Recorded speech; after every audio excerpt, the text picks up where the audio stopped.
introduce ourselves and just fucking read all this? Well, hold on, we're not done yet. You gotta read all this. Holy fucking yeah, shit. holy fucking deed. Mr. I'm an excellent reader, and there you go. It's only like 9 paragraphs. Or maybe 10. Maybe 12. Okay. We recording? Yes. Oh. How you doing? We are RHETORIC VENDETTA.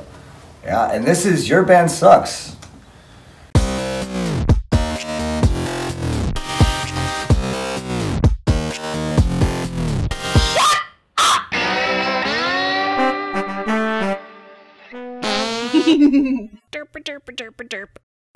After he's gonna read, we can't. We don't know how. RHETORIC Vendetta's album, Remember That One Time, only made me remember that I hate musicians. By Steve Shagwell for Your Band Sucks. A while back, I traveled out to eastern Wisconsin and hosted a live show with some shitty punk bands because they have several there. It's an infestation of musically inept cockroaches that even an atom bomb couldn't kill. Bands like Slaughter Party, The First Rule, and even some more crusty grindcore-ish nonsense like Peach Vomit Company. Fucking Peach Vomit. And do not even get me started on those dipshits in Billy Dreamer. Oh, shit.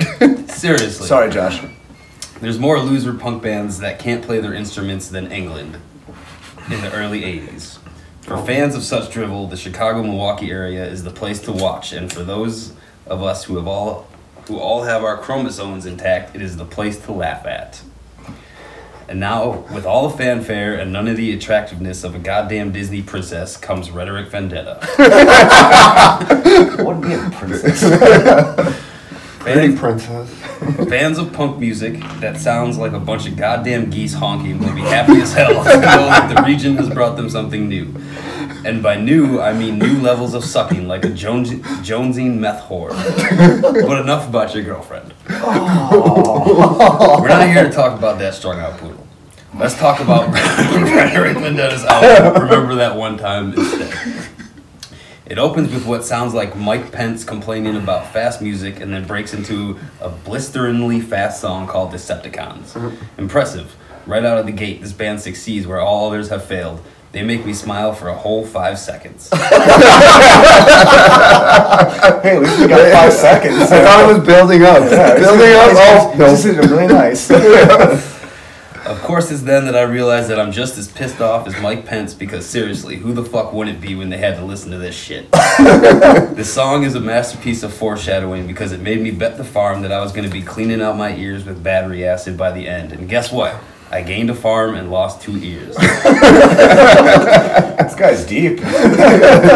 They dial up the speed another notch on the next track, Ginger Snaps. They also dial up the derp another dozen notches before going into a slightly groovier song, sing-along called Stained Glass Souls.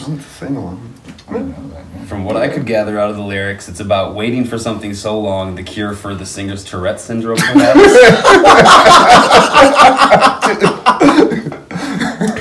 I've been told I had Tourette's before. I mean, it's not nothing new. I swear, a whole fucking bunch.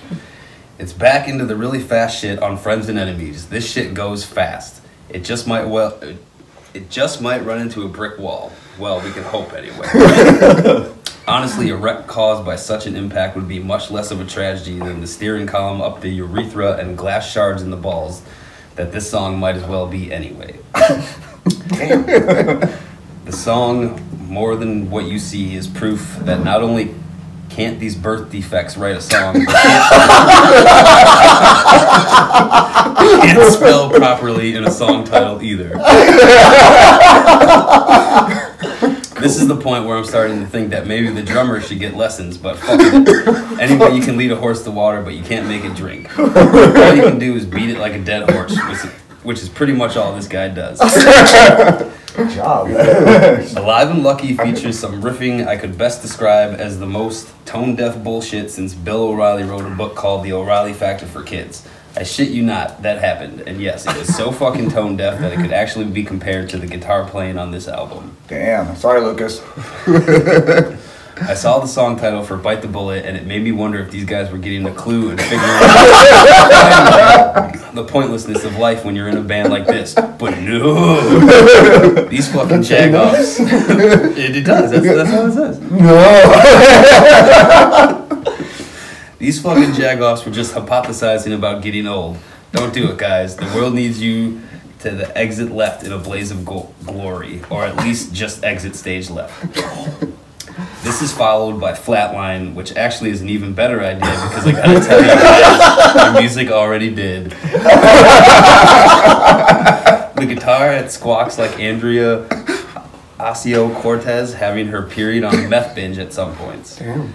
But then it goes into the 9th track, Fail, and takes the squawking up another notch, to the point where it could pass for a fucking honky-tonk band or some shit. This song is, however, very appropriately named because the fact that there are 9 songs and this bullshit isn't over yet is an epic fail. I still had to listen to Everything Burns with a lead guitar melody that sounds strangely familiar, like maybe something I had heard before. Oh yes, that time I pissed on an Iron Maiden vinyl record and played it backwards. Holy shit, Grandpa was mad. I guess great-grandpappy Jebediah gave it to him. He got it when they were doing their reunion tour shortly after they started to suck. Oh, chill the fuck out, Iron Maiden fans. I'm just playing. Everyone knows they didn't start to suck until they formed as a band. The last 2 songs, Autumn Misery and This Is 30, go out like the first 2 songs came in. 2 parts fast, a dozen parts derp, riding off into the sunset on a horse that the drummer couldn't lead to water. Hopefully it will dehydrate and die, and they will be stranded in the desert where nobody but the tumbleweeds has to ever listen to this shit again. I guess I'd consider buying this album if I moved out of my mom's basement and got a life, but who am I kidding? There's no way in hell I'd do that. Even if I did move out and stop being a loser, which is just like this band, isn't happening either. Oh, and one more thing. This battery acid in my ears fucking hurts. Not as bad as listening to this album, though. Wow. Is that the end? That's the end, huh? Well, there's this other little part. RHETORIC Vendetta are busy, and by busy, I mean busy making an effort to come across as a legitimate band. Unfortunately, any effort to make something like this sound legit is going to be as productive as thoughts and prayers. But at least they're trying. They have several shows, including Summerfest in Milwaukee, which is over. Yeah, we already done. They are also working on a new album, which is what I guess the kids are calling failure these days. Damn, not The bad. end. All right, so who wrote all that again? We gotta give him a shout out. All the way to the top there. Steve Shagwell. Yes. And cheers to you. Good job, Steve. We Yep. appreciate all of your amazing, honest review on our stuff. And if you like, he gave us a middle finger. That's his logo. I guess that's every band. Thanks a lot. Take care. Maybe we'll see you in our next album, Failure.